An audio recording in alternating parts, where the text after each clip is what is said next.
regular meeting of the Planning and Zoning Committee.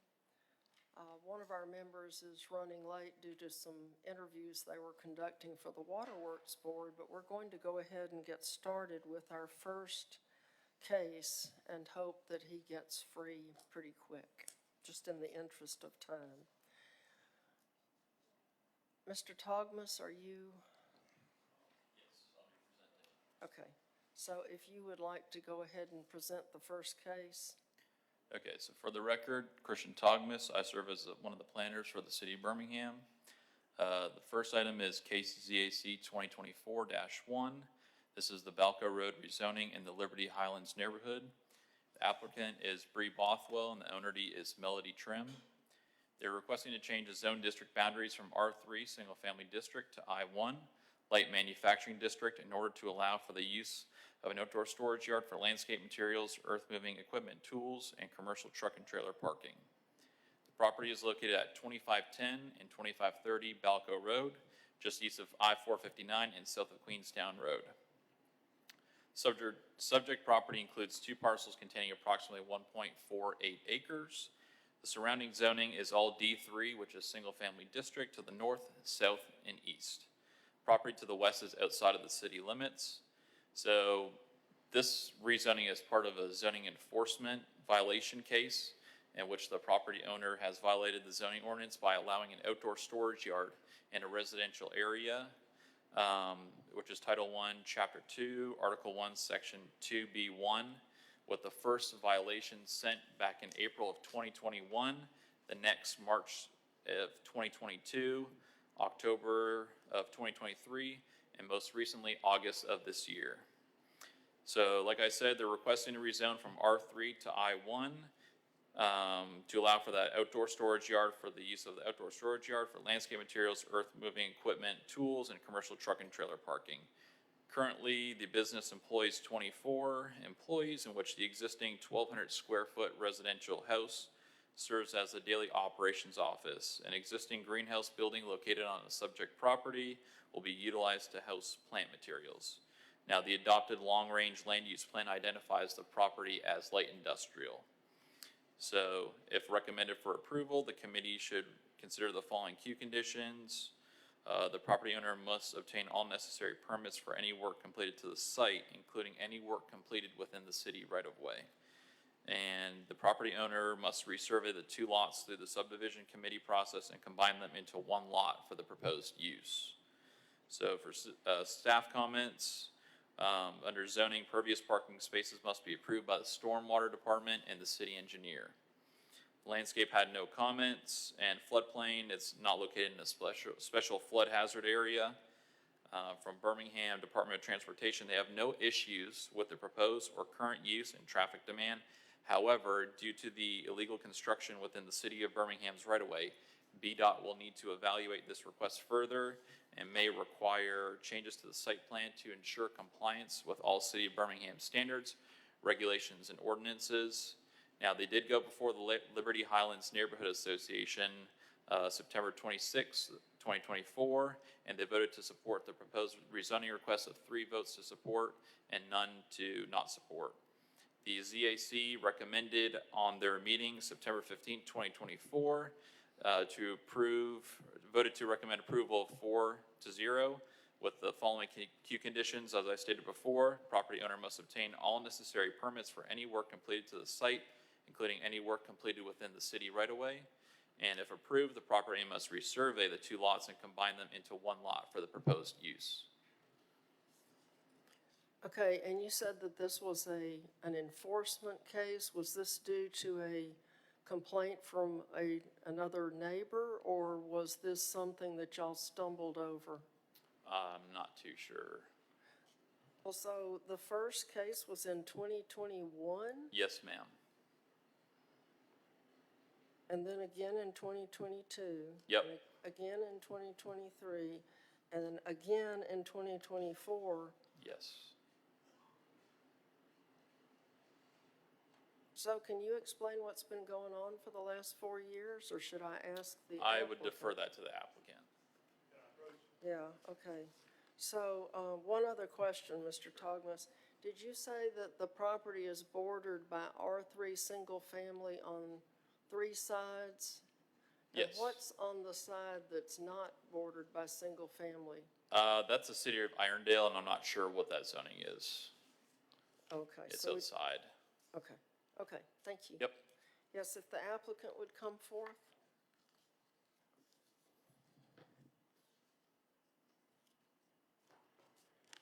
Okay, you want me to? Please state your name and Oh, I'm sorry. address. My name is Tommy Trim, and the address is 2510 Balco Road. Did you say Bobby Trim? Tommy Trim, I'm sorry. Tommy Trim. It's probably just my ears.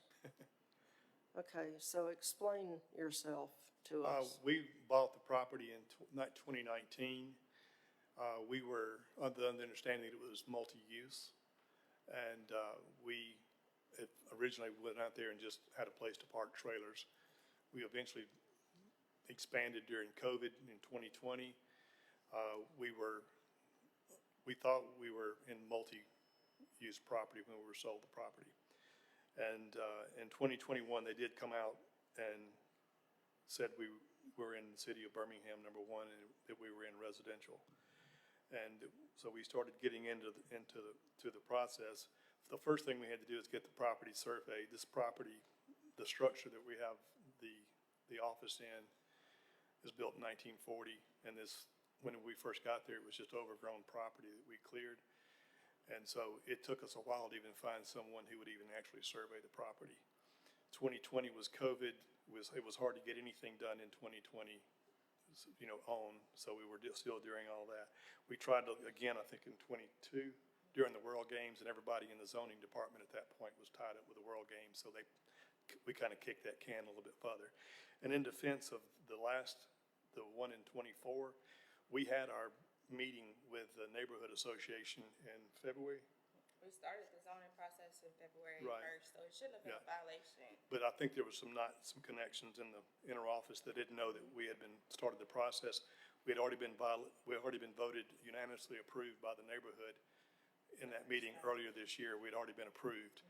We went back and had to do that meeting again, and we got approved again the second time unanimously.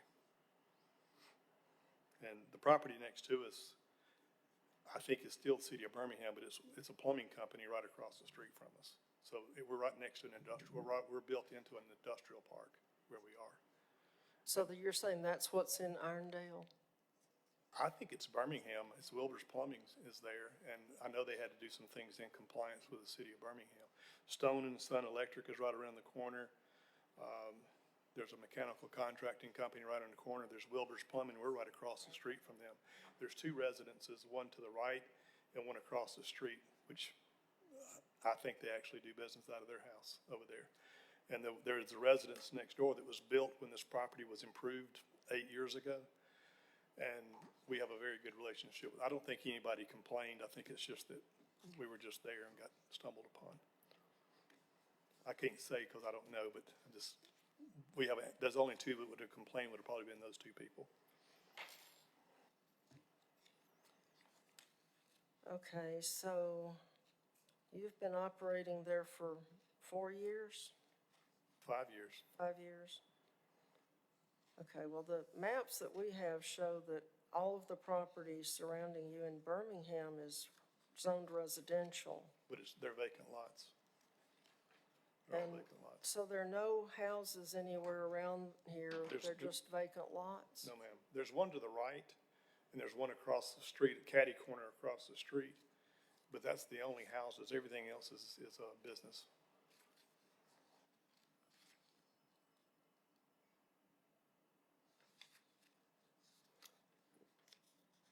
I know, Dr. O'Quinn, you haven't had a lot of time to look at this yet.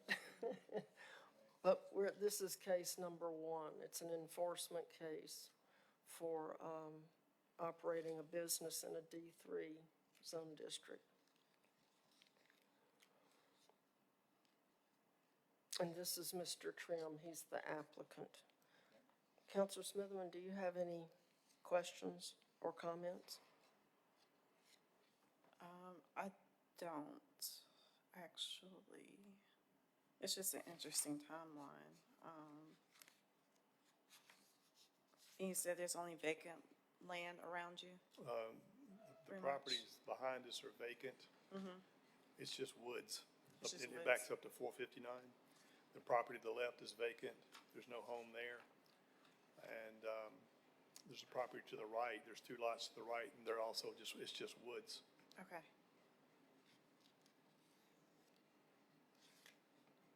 I see the city's adopted long-range land use plan identifies it as light industrial.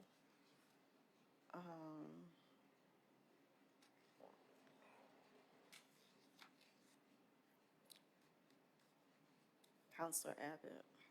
Yeah, well, that's what he's asking for it to be rezoned to, is light industrial. So I don't know whether this was a failed subdivision that just never got off Yeah, the ground. yeah. If all of the lots are empty, Right. except two, Yeah. It was, when we And got the and property, it was this just one. privet. It was, you couldn't even see, if you look on Google Earth and see how it looked, it was just, there were two trees that were in the front, and it was just privet. You couldn't even get on the property. It was so overgrown. Gotcha, okay.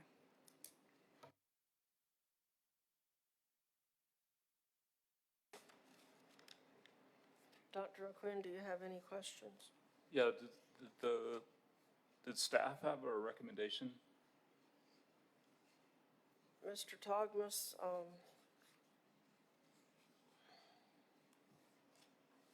Staff doesn't make recommendations. oh, y'all gave that up? Yeah, we haven't been doing recommendations for a little while now. Okay, so they have no recommendation. Okay. Counselor Abbott, can I ask a question? When did, you guys got a resurvey, correct? of Been the land? resurveyed, yes, ma'am. We When was finally got that? we got it surveyed in January, and we started the process as soon as we had the survey. Okay, We've paid all of our application fees. okay. You got all your permits and everything? The only thing we've done is put a fence up, and that was in the very beginning, just to secure the property. Okay. That's all I we've was really just done. saying that even though they didn't give a recommendation, they did say if recommend for approval, we should consider those following Q conditions, and it seems like they've met both, right? It's under staff comments. Okay, so I can't speak to any permits for anything in the right of way, because obviously we don't deal with, zoning doesn't deal with that. Okay. I'd have to double check on the resurvey, but I mean, that comment from BDOT, about the illegal construction, they'll still need to look into that as well, but I can't speak on any permits for them. Okay, thank you.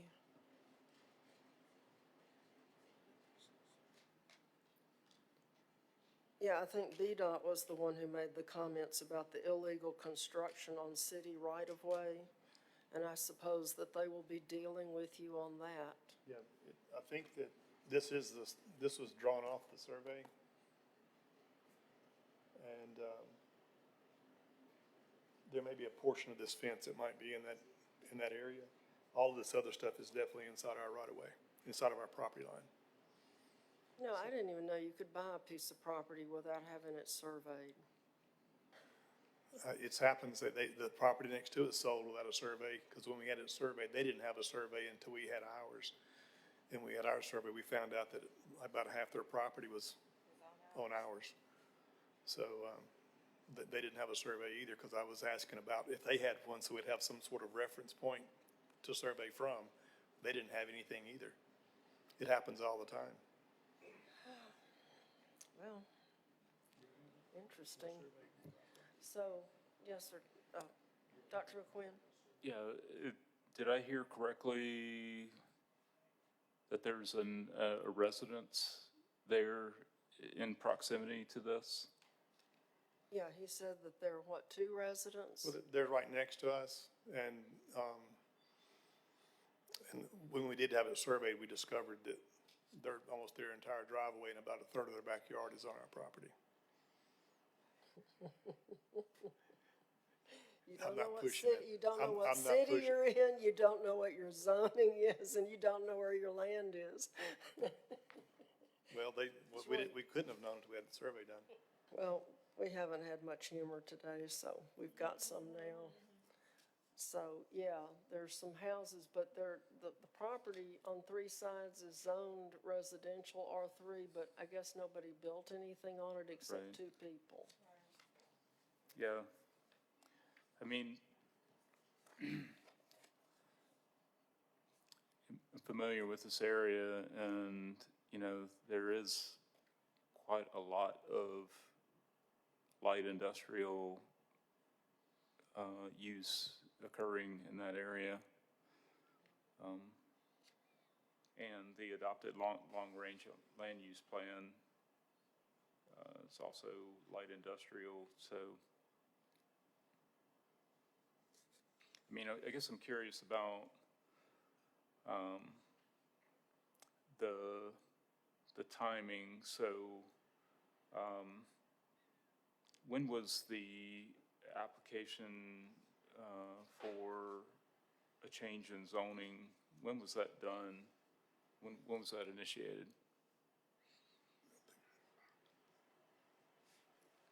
So staff first received application, it was not complete, and they went through the neighborhood meeting, I think in February, and then no action was taken on it, so I reached out to the neighborhood again, and they were the ones that requested them to go back to another neighborhood meeting. Okay, and, you know, it was a small group, but the neighborhood supported the request for rezoning. They did, twice. Okay.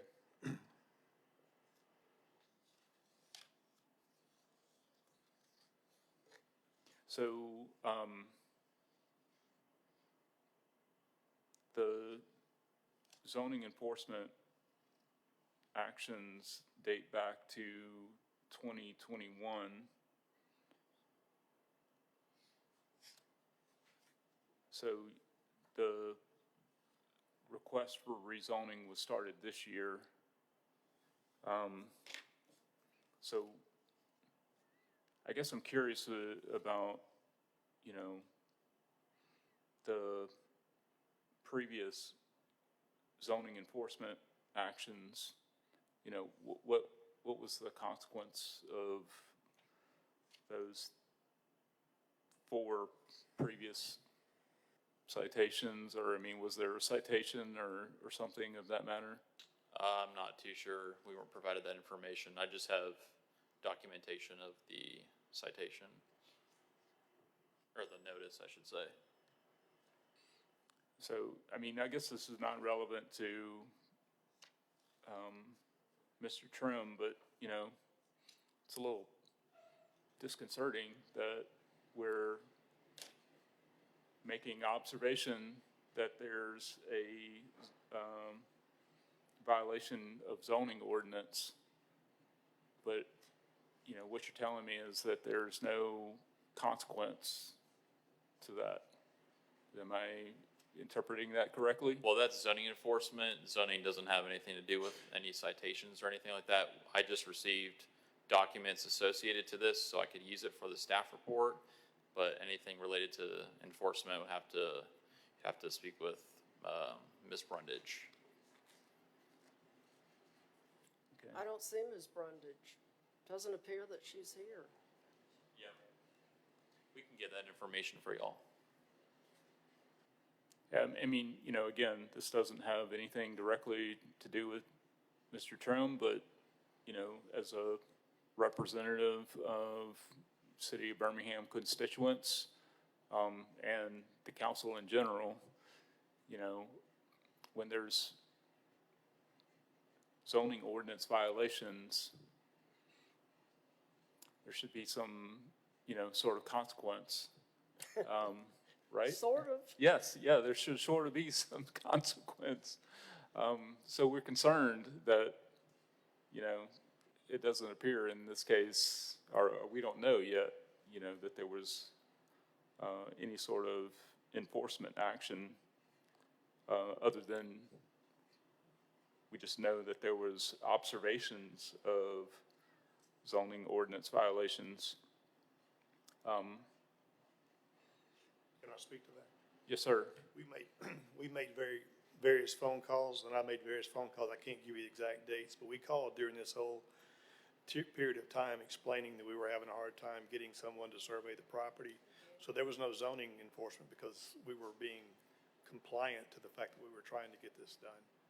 At no point were we just not trying to get it done. But like I said, trying to get someone to survey a piece of property like that that's so old with no reference points, it took quite a while to get somebody to even come out there and do it. We paid a dear price to get it done too. Okay.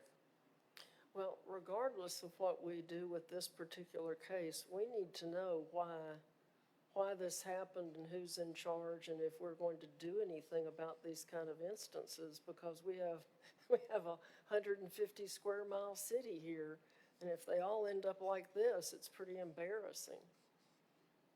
Right.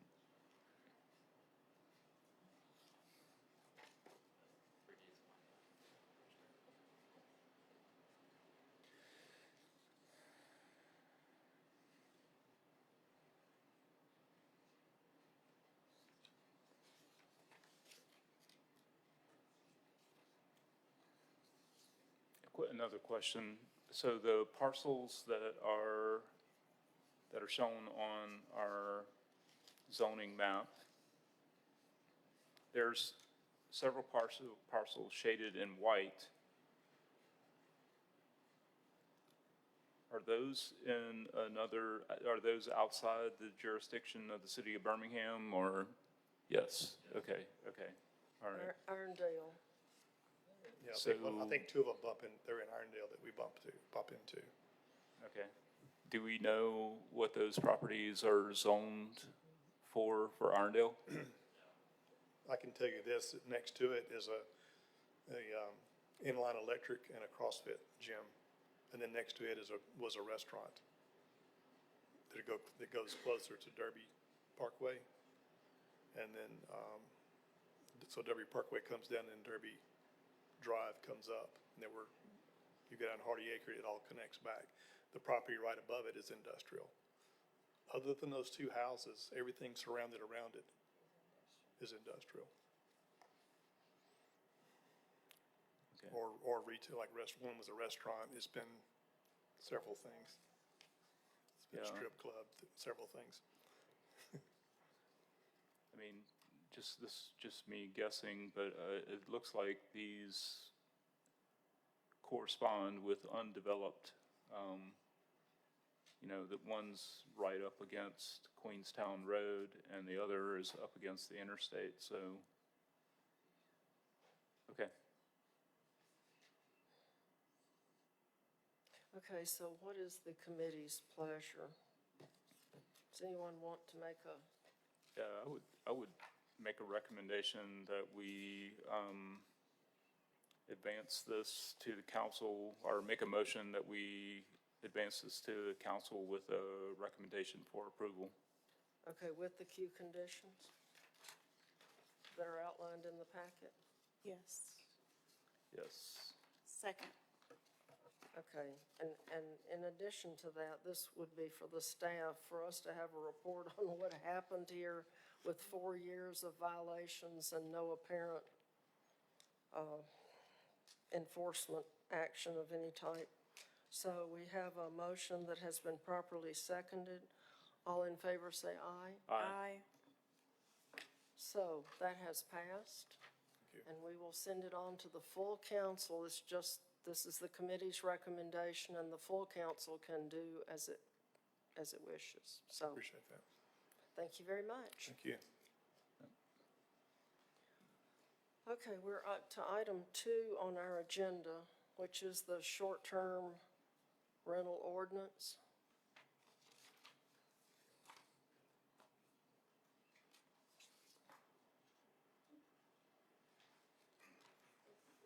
I'm sorry, someone left their, is this your phone, sir?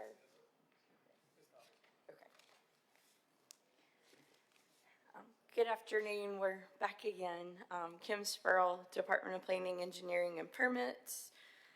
So you have the staff report with just the steps we've taken so far in this process for ZAC 2024-6. which is amendments to the city zoning ordinance related to short-term rentals. Our latest meeting was last week, October 15th, with the Zoning Advisory Committee. So this makes the third ZAC meeting that we've attended. And they reviewed draft number 3. And draft number 3 included the 1% cap on the number of short-term rentals that would be allowed in residential districts. And that cap would be based on the number of housing units that are provided to us from the United States Census Bureau. ZAC voted at that meeting to recommend the following to the City Council. Number 1, short-term rentals are not permitted in any residential district. Number 2, in the city code proposal, the local responsible party should be located within a 10-mile radius of the property instead of 30. Number 3, if a random drawing is approved, it should apply to all districts and not just the residential districts. And number 4, if short-term rentals are not prohibited in all residential districts, they should be allowed by special exception in all districts. Is that you just read something that we have a copy of? Yes, ma'am, it's on the paper clipped packet. Yes, on the back of that page, on the back This of one? that front page, yeah. It has the little table on the front page that has all of our meeting dates that we've had so far. I got you. I got Okay. you. Yeah, it's just an abbreviated version of what our other ZAC staff reports look like. It just gives you the dates of all the meetings, and then we summarized what happened with draft number 1, draft number 2, and draft number 3. Okay, now, these 4 items, that's not the first 2, I remember, but I did not, the third one, it was supposed to be that it applied to all city council districts and not just the places that were close in, and so it was to spread them over the city equally rather than in one district. This makes it sound like it's just all, like it's zoning districts and not just residential. I don't think that was it. Number 3 on the recommendations. Yeah. Yeah, And the- so that- And the last one, item 4, was not even made, I don't think. So y'all taped it, right? So we can listen to the tape. Yes, ma'am, we also wrote it down word for word from Ms. Pilkerton, who made the motion, but we'd be happy to go back and listen to it. Yeah, because that last one, I don't remember her saying that.